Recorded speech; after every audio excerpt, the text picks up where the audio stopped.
Penasehat Prabu menyarankan mereka agar mengangkat anak. Namun, Prabu dan Ratu tidak setuju. Buat kami, anak kandung adalah lebih baik daripada anak angkat, sahut mereka. Ratu sering murung dan menangis. Prabu pun ikut sedih melihat istrinya. Lalu Prabu pergi ke hutan untuk bertapa. Di sana, sang Prabu terus berdoa agar dikaruniai anak. Beberapa bulan kemudian, keinginan mereka terkabul. Ratu pun mulai hamil. Seluruh rakyat di kerajaan itu senang sekali. Mereka membanjiri istana dengan hadiah. 9 bulan kemudian, Ratu melahirkan seorang putri yang diberi nama Dilan Rukmini. Penduduk negeri pun kembali mengiringi putri itu aneka hadiah. Bayi itu tumbuh menjadi anak yang lucu.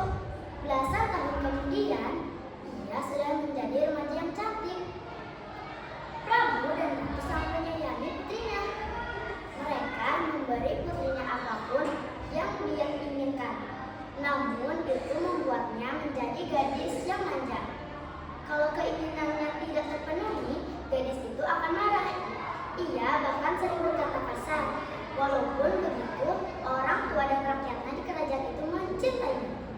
Hari berlalu, putri pun tumbuh menjadi gadis tercantik di seluruh negeri. Dalam beberapa hari, putri akan berusia 17 tahun. Maka para penduduk di negeri itu pergi ke istana. Mereka membawa aneka hadiah yang sangat indah.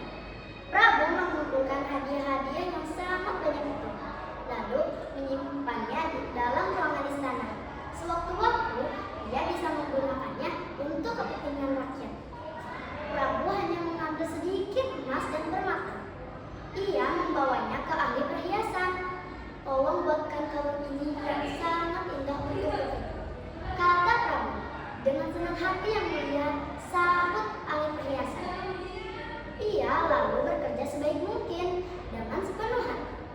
Ia ingin menciptakan kalung yang paling indah di dunia, karena ia menyayangi putri itu. Hari ulang tahun pun tiba. Penduduk negeri berkumpul di alun-alun istana. Ketika Prabu dan Ratu datang, orang menyambutnya dengan gembira. Sebentar hangat makin terdengar. Ketika putri yang cantik jelita muncul di hadapan semua orang mengagumi kecantikannya. Prabu lalu bangkit dari kursinya.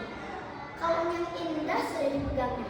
Putriku tercinta, hari ini aku berikan kalung ini untukmu. Kalung ini pemberian orang-orang dari penjuru negeri. Mereka sangat senang. Mereka sangat mencintai. Mereka mempersembahkan hadiah ini karena mereka gembira melihatmu tumbuh menjadi dewasa. Pakailah kalung ini, nak, kata Prabu. Putri menerima kalung itu, lalu ia melihat kalung itu sekilas. Aku tak mau memakainya. Kalung ini jelek, seru putri. Kemudian ia melempar kalung itu. Kalung yang indah pun rusak. Emas dan permatanya tersebar di lantai. Itu sungguh mengejutkan. Tak seorang pun menyangka putri akan berbuat seperti itu. Tak seorang pun berbicara. Suasana hening. Tiba-tiba meledaklah tangis Ratu Purbamana. Dia sangat sedih melihat kelakuan putrinya. Akhirnya semua orang pun meneteskan air mata, hingga istana pun basah oleh air mata mereka.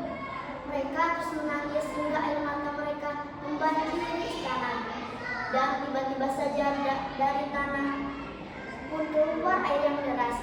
Makin lama makin banyak, hingga akhirnya kerajaan itu datang ke tenggelam dan terciptalah sebuah danau yang sangat indah.